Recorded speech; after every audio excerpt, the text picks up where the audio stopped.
स्वागत है आप सबको हमारे चैनल आध्यात्मिक रहस्य में।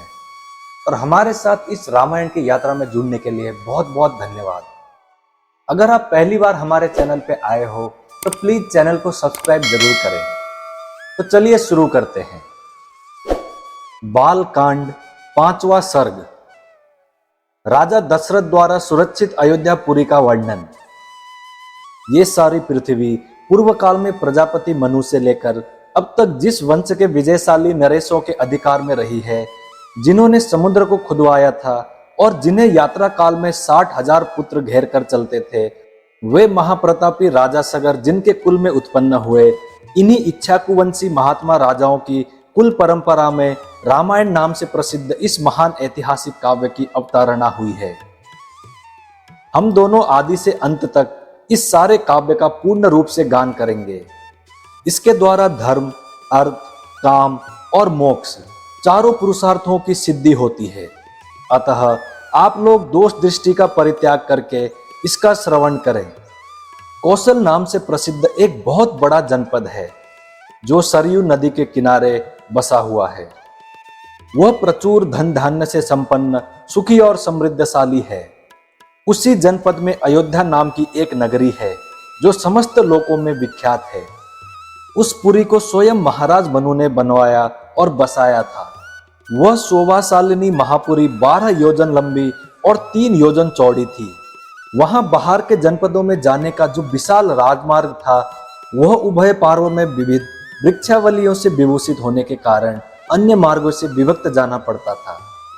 सुंदर विवाह पूर्वक बना हुआ महान राजमार्ग उस पुरी की शोभा बढ़ा रहा था। उस पर खिले हुए फूल बिखरे जाते थे तथा प्रतिदिन उस पर जल का छिड़कावा होता था।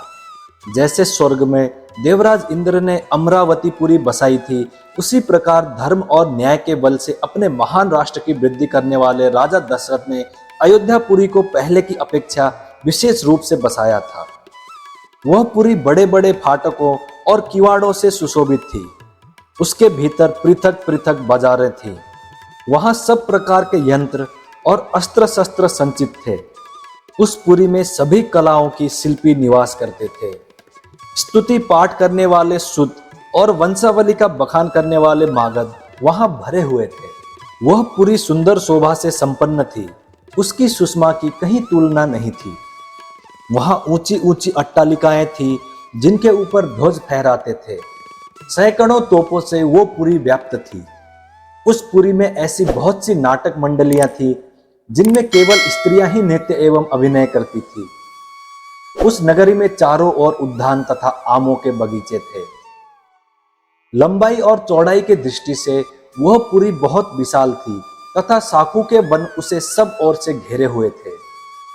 उसके चारों ओर गहरी खाई खुदी थी जिसमें प्रवेश करना या जिसे लांघना अत्यंत कठिन था। वो नगरी दूसरों के लिए सर्वथा दुर्गम एवं दुर्जय थी। घोड़े, हाथी, गाय, बैल, ऊंट तथा गधे आदि उपयोगी पशुओं से वो पुरी भरी पूरी थी। कर देने वाले सामंत नरेशों के समुदाय उसे सदा घेरे रहते थे। विभिन्न देशों के निवासी वैश्य और पुरी के शोभा बढ़ाते थे। वहां के महलों का निर्माण नाना प्रकार के रत्नों से हुआ था। वे गगनचुंबी प्रासाद पर्वतों के समान जान पड़ते थे। उनसे उस पुरी की बड़ी शोभा हो रही थी। बहुसंख्यक कुटागारों से परिपूर्ण वो नगरी इंद्र की अमरावती के समान जान पड़ती थी। उसकी शोभा विचित्र थी। उसके महलों पर सोने का पानी चढ़ाया गया था। श्रेष्ठ एवं सुंदरी नारियों के समूह उस पुरी की शोभा बढ़ाते थे। वह सब प्रकार के रत्नों से भरी पुरी तथा सतमहले प्रसादों से सुशोभित थी। पुरवासियों के घरों से उसकी आबादी इतनी घनी हो गई थी कि कहीं थोड़ा सा भी अवकाश नहीं दिखाई देता था।